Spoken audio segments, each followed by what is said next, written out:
Hey now, and welcome to another tutorial on Photoshop Creative Cloud 2014.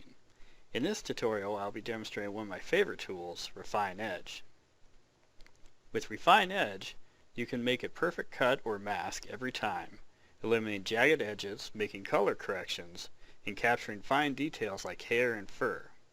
Let's get started. Okay, so the slide I'm using today is Star Wars A New Hope, Episode 4. And we got Uncle Owen here sitting at the table looking a little grumpy. And you can see that I already cut him out previously, but we'll just redo this again. And I did a few things here. I put a gradient up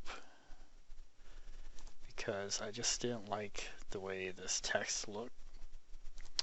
And when I did that, then Uncle Owen, you can see he's pretty faded out, so I definitely wanted to cut him out. Plus I want to put him in front of the logo. And if I was really smart, I would have put him up here, and then he'd be in front of the savers. But we'll save that. I guess we'll do that this time. Maybe I'll re-release this set. But we'll shut all these layers off so we can see what we're doing here. And there's several tools that you can use. And select them off the toolbar here, and if you right click on a tool, you'll bring up the tools under it. And the first one is the freeform lasso. You just hold on your left mouse button and drag, and obviously that's just not going to work for us. The second tool is a polygon lasso, and what you do is you click once and go to your destination and maybe draw a box, and you can double click and then it makes your selection. Obviously that's not going to work. Holy cow. Yeah, I really don't like that tool. Okay, and then this magnetic lasso, I never used it much before researching this tutorial, and didn't think a whole lot of it. And actually using it, it actually worked pretty good on this. As you can see, you just kind of click once and you just kind of trace, and you do have to have a pretty steady hand where you kind of pay attention where you're going. Like I say, I don't know a whole lot about it, so if you do make an error, I'm not sure how you would go back, so I'm sure you can.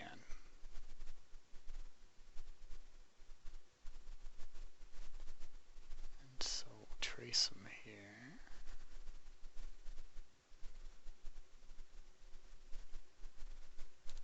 And I'll double click, and okay, selected.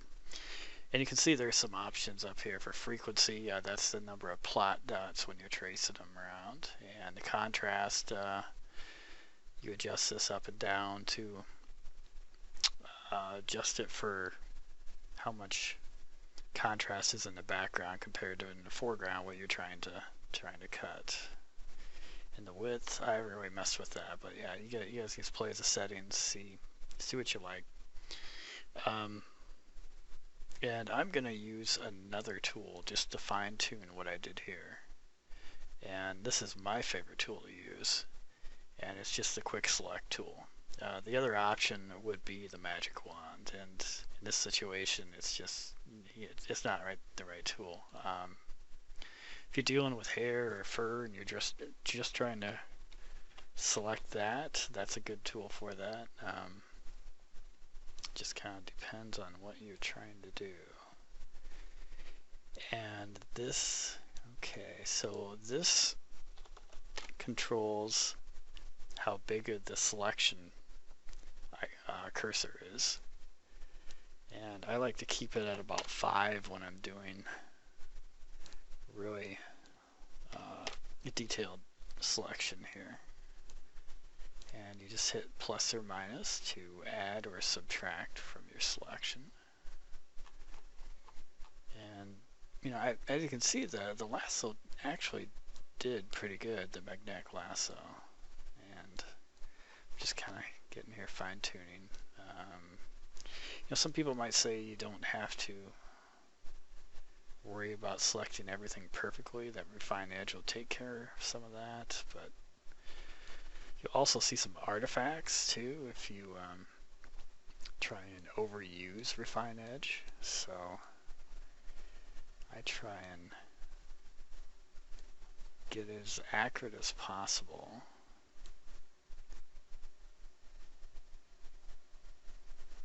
And this is, granted, time consuming, but it's worth it for the result.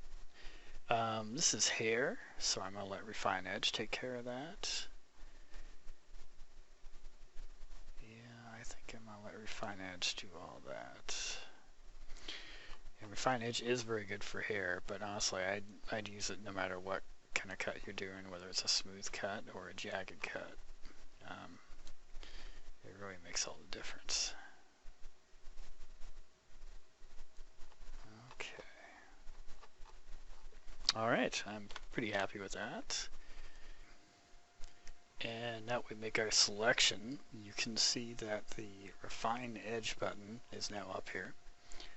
Anytime you make a selection in Photoshop, this Refine Edge should pop up. And just click on it. Okay, so here's our Refine Edge menu. And you have a few options. You have the view, and you can do overlay.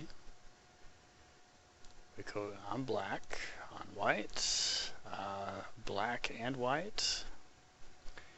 And also you have this radius J and radius P original, and you won't be able to see any difference until you actually apply a radius to it. And we'll have to be on like a black. So this is the original image without being able to see the radius. So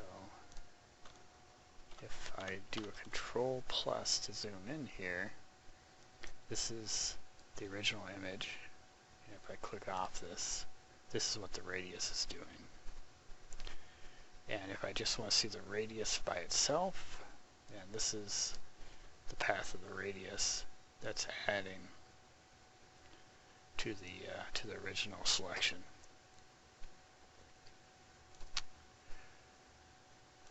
And you can see some of this is a little rough right there, and especially this coffee cup.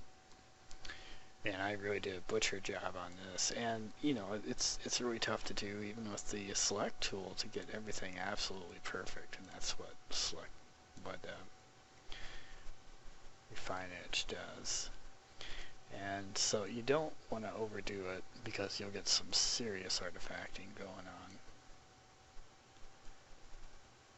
And so I just usually give it about an 1/8 or a 1/4. Then either I apply a smooth with a contrast to kind of take away a little bit of that halo effect. And it looks a little bit more in shape now. And those jagged edges on his sweater are gone, as you can see. I mean, at this point, besides a little bit on his ear here, which we could take away with a pull-in like this, and then maybe a little bit of a feather.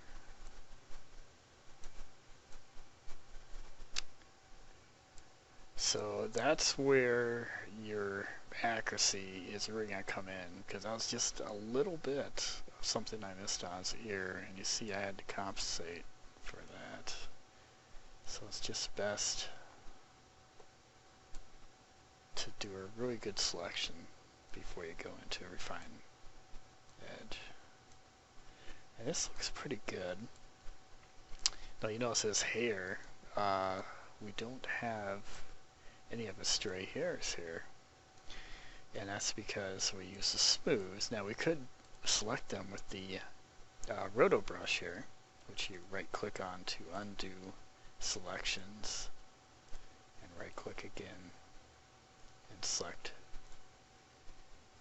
refine edge tool to actually add. So that's kind of like an add and minus kind of thing.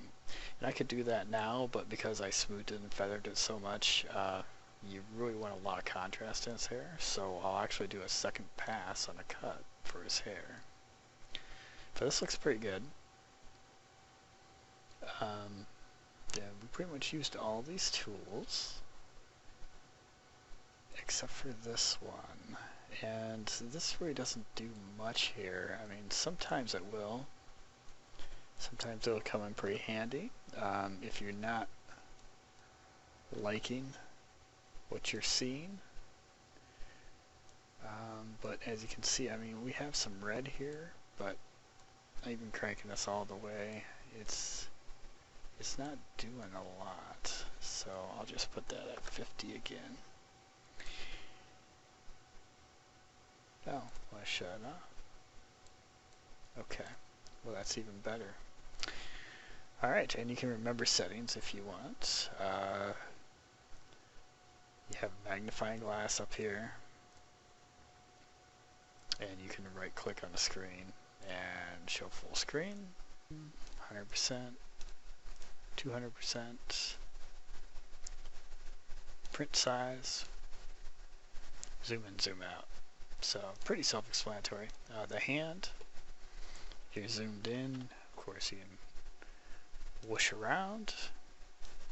And even if you don't have the hand selected, you can hold down H and then click with your mouse and drag the picture where you want. So not sure what the advantage of having that button is.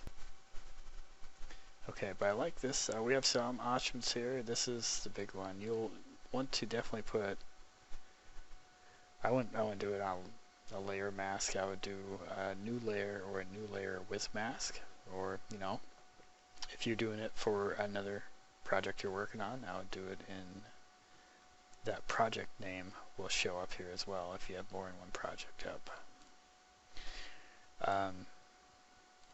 I don't normally use layer masks. I know most people will tell you to always use a mask. I don't necessarily understand all the ins and outs of them yet, and so sometimes they throw me for a loop, and I just find it just more simple to deal with the cuts at this point. So I have some more to learn there, and until I feel as though I really know what I'm doing, I'm just going to deal with the cuts. There we go, it's on its own layer, and we'll throw this layer up above the gradient right on top of our original Uncle on here. And how do we do compared to what we did like a year ago? Well, let's take a look.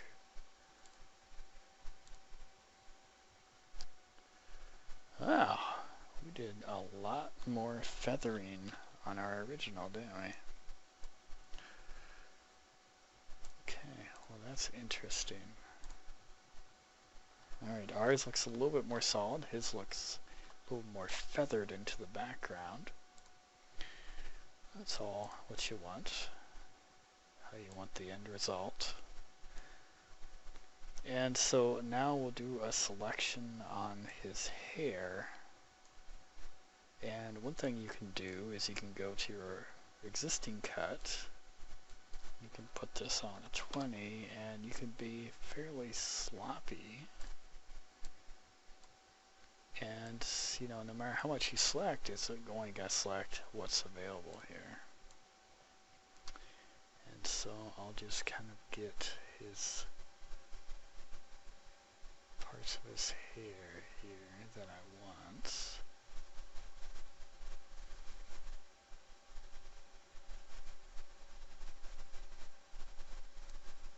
And I think I want a little bit on the side here.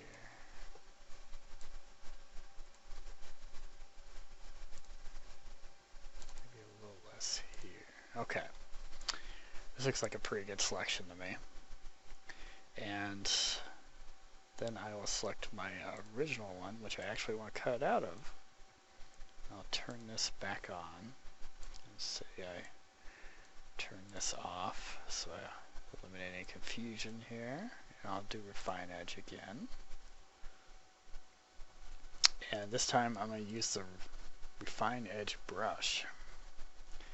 And you can focus on key areas with this.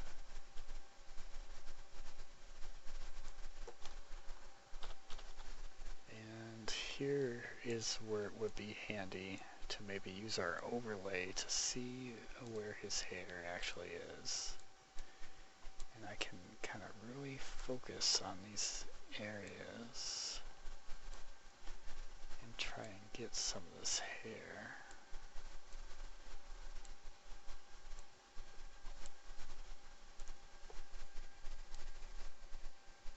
Yeah, right here. I really want to get that.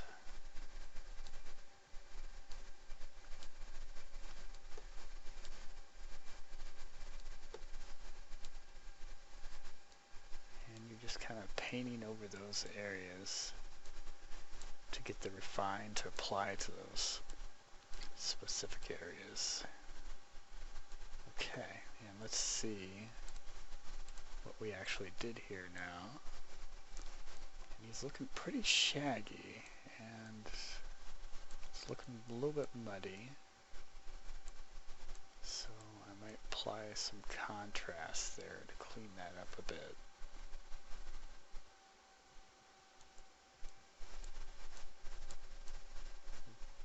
Use some shift edge to take out some of that muddiness too. And we have some of those stray hairs that we will, and as you can see, if I apply a smooth to it,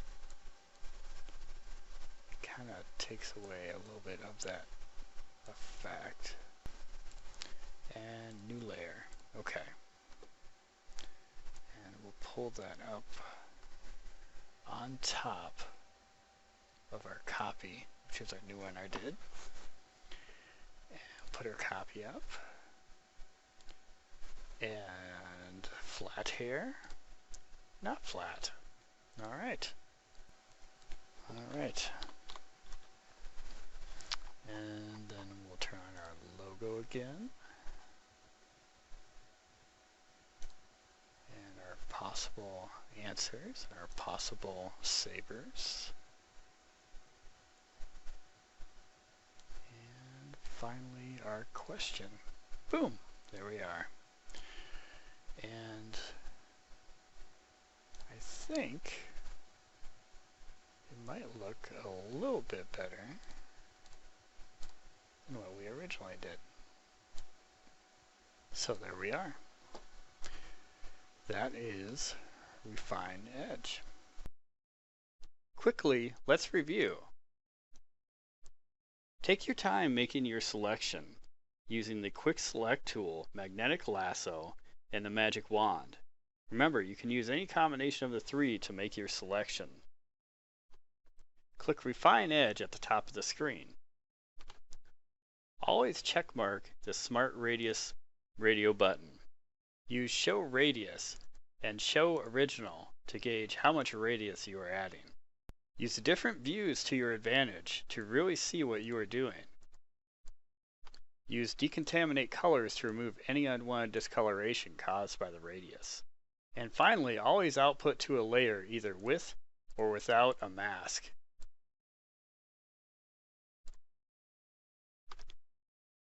So you guys probably caught this before I did, but actually you can see that because I put up above the savers and the answers that I'm blocking the answer here. So I will actually drop this back down. Right about there. There we go. Okay. So last thing, I have this this trivia slide that I did for Phantom Menace. And this is a composite as well. And let's just see what it looks like if I put him here in place of Qui-Gon. And so if you want to select more than one layer, you can hold down Shift or Control and click. And right click and duplicate and never copy, right? And then we'll select our Phantom Menace template and click OK. And we come over here and you can see how this looks on another background other than its own.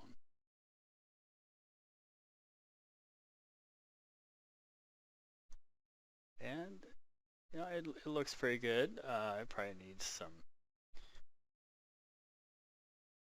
work to blend in here a little bit, but overall not too bad. Okay.